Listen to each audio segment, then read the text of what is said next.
Camshaft itu berasal dari aftermarket dan juga custom. Nah, kira-kira apa sih yang menjadi perbedaan antara dua camshaft ini? Mungkin beberapa dari kalian masih bingung dengan yang namanya camshaft ya. Nah, camshaft itu adalah noken as ya. Kenapa bisa namanya berbeda ya?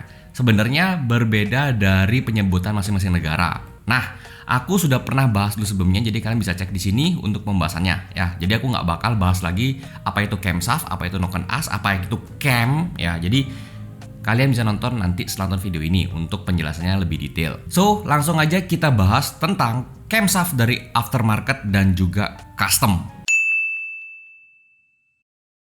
Kategori produk ini berasal dari pabrikan aftermarket alias dari merek-merek tertentu ya. Bukan yang dibubut, bukan dipapas, bukan di custom-custom gitulah pokoknya ya. Tapi memang diproduksi secara khusus menyesuaikan dengan motornya, tapi mempunyai desain dan detail yang berbeda supaya bisa meningkatkan performa. Nah, cuman di sini tuh aftermarket itu bikinnya menyesuaikan dengan motor, jadi pemasangannya pun juga plug and play. Dan biasanya juga dikategorikan berdasarkan mesinnya ya. Jadi ada yang mesin untuk standar, ada yang mesin yang bore up, ada juga yang untuk kompetisi racing.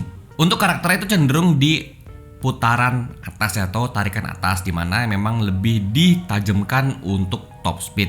Dan peningkatan powernya atau horsepowernya atau HP-nya itu sekitar 0,5 sampai 1,5 ya, kita bisa rata-rata 1 HP. Hanya saja untuk beberapa merek itu ada pemasangannya tanpa harus setting ECU ya, atau ganti ECU racing. Dan sebagian lagi itu merek-merek mempaketkan dengan namanya ECU racing. Karena kalau pemakaiannya tanpa ECU racing atau setting ECU itu biasanya ada beberapa hal atau kendala yang terjadi dalam pemasangannya ya, atau pas pemakaiannya. Kelemahannya adalah kalau bisa aku bilang adalah karakternya monoton dan kalian memang nggak bisa request kayak aku maunya yang akselerasi bla bla bla bla, nggak bisa, atau yang mau main tengahnya aja nggak bisa. Jadi memang sudah dipatenkan seperti itu.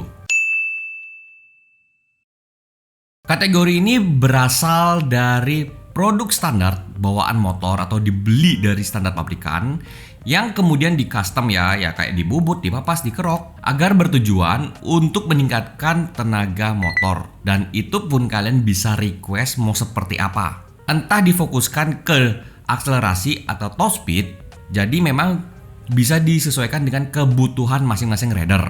Kalau aku bisa bilang kalau harganya itu tergolong cukup murah ya, tapi memang kembali ke bengkel masing-masing yang bubutnya ya itu atau yang customnya itu. Karena memang kalau dari segi harga itu setauku memang cenderung lebih murah daripada yang aftermarket.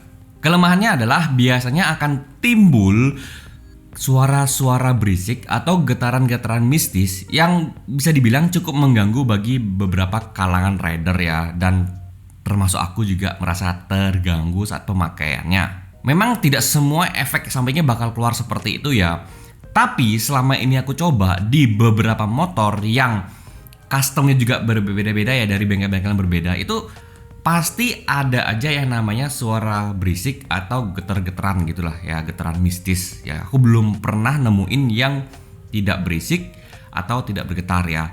Nah, kenapa aku tahu seperti itu ya? Jujur aja memang ada beberapa orang yang bilang kalau wah aku ngerjain dari bengkelnya ini nggak getar atau nggak berisik bla bla bla bla ya. Aku kurang tahu ya, tapi karena aku belum pernah nemuin alias belum pernah nyoba, jadi aku juga nggak bisa mastiin bahwa ya dari bengkel ini akan keluar namanya efek samping.